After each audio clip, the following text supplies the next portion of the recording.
பரவாயில்ல வைரலாட்டு. சிறவை ஆதீனம் குருமகா சன்னிதானங்களின் பொன்னார் திருவடிகளை வணங்குகின்றோம். இன்றைக்கி நம்ம பார்க்க போகிறது என்ன அப்படின்னு பார்த்தீங்கன்னா, உண்மையான பக்தி, பெரிய பக்தி அப்படின்னா என்ன? எதை எதிர்பார்க்காத பக்தி. அது எப்படிங்க? எதை எதிர்பார்க்காம நான் ஏன் கோயிலுக்கு போகணும்? என்னுடைய தேவைகளை கேட்பதற்காகவும் வேண்டுவதற்காகத்தான் நான் கோயிலுக்கு போகிறேன். அப்படி இல்லைன்னா எனக்கு கடவுள் எதுக்கு அப்படிங்கிறோம். அப்போ உன்னுடைய தேவைகளை பூர்த்தி செய்வதற்காகத்தான் நம்ம கோயிலுக்கு போகிறோம், கடவுளை வணங்குறோம்னா இது பக்தி இல்லை, இது வியாபாரம். நீ இதை கூட இதை நம்ம வாங்கிக்கிறோம் அப்படிங்கிறது இந்த பண்டமாற்று முறைன்னு சொல்லுவாங்களா, அதுதானே அப்படின்னு ஒரு தேவை, ஒரு சின்ன வினா நம்மளுக்குள்ளே எழும்புது. அதுபோல தான் பார்த்தீங்கன்னா இந்த அர்ஜுனன் என்ன ஆச்சுன்னா, கிருஷ்ணனுடைய அந்த கிருஷ்ணன் என்ன நினைக்கிறாருங்கிறது என்னால் நினைக்க முடியும். கிருஷ்ணருக்கு என்ன வேணுமோ என்னை தவிர வேறு யாராலையும் பூர்த்தி செய்ய முடியாது. அவருக்கு என்ன தேவைங்கிறத மனசில் நினைக்கும் போதே நான் செஞ்சிருவேன் அப்படின்னு சொல்லி அர்ஜுனுக்கு சொல்லி சொல்லி அது ஒரு பெரிய கர்வமாக மாறிப்போச்சு. அப்படி இருக்கும் பொழுது இதை கிருஷ்ணர் உணர்ந்துட்டார். உணர்ந்து என்ன பண்ணுறாரு, ஒரு காட்டு வழியாக அர்ஜுன் அழிச்சிட்டு நம்ம போலாவான்னு கூட்டிகிட்டு போயிட்டுருக்கார். அப்போ ஒரு மரத்துக்கடியில் அர்ஜுன் அங்கே பாரு அப்படின்னு காட்டும்போது அங்கே பார்த்தா ஒரு முனிவர், ஒரு நல்ல தவ நிலையில் இருக்கக்கூடிய முனிவர். அவருடைய முகத்தில் அப்படி ஒரு பிரகாசம். அவர் வெளியே அப்படியே நடந்து வந்துட்டு இருக்காரு. எல்லாம் சரிதான், கையை பார்த்தோன்னு அதிர்ச்சி ஆகிட்டா அர்ஜுனா. என்னென்னா பளபளன்னு ஒரு கத்தி, கூர்மையான கத்தியை வச்சுட்டு வந்துட்டு இருக்கிறார். இப்படி ஒரு முகத்தில் கருணையும் அன்பையும் மனதில் சுமந்து கொண்டிருப்பவருடைய கையில் ஏன் கிருஷ்ணா கத்தி இருக்குதுன்னு போல நீயே கேட்டுப்பார். ஆனால் ஒரு நிபந்தனை, கேட்கும் பொழுது தப்பி தவறி கூட நான் தான் அர்ஜுனன்னு பேர் சொல்லிடாத அப்படின்னு சொன்னார். சரி, நீ சொன்னால் சரியாக இருக்கும்ட்டு போகிறார்.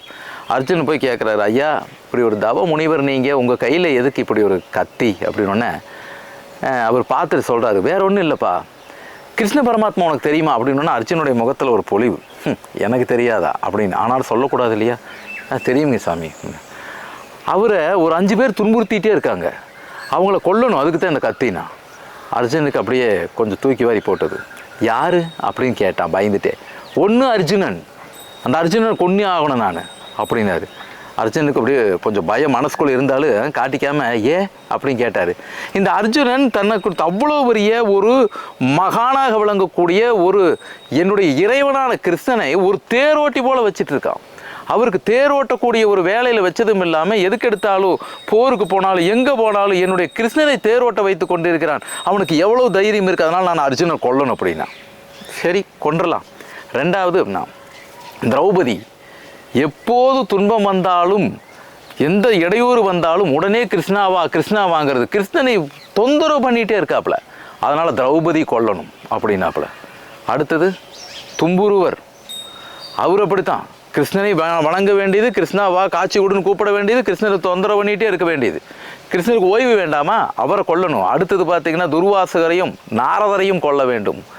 ஏன்னா இவர் இசை கலைஞர்கள் இவங்க 2 பேரும். இவர் நாராயணான்னு எப்போ பார்த்தாலும் கிருஷ்ண பரமாத்மாவை தொந்தரவு பண்ணி இவர் போகிற இடத்துக்கெல்லாம் எதை கண்டாலும் இங்கே பார் நாராயணா, இங்கே பார் அப்படின்னு சொல்கிறது. இவர் காட்டுறதெல்லாம் அவர் பார்க்குறதுக்காக வந்துகிட்டே இருக்கிறது.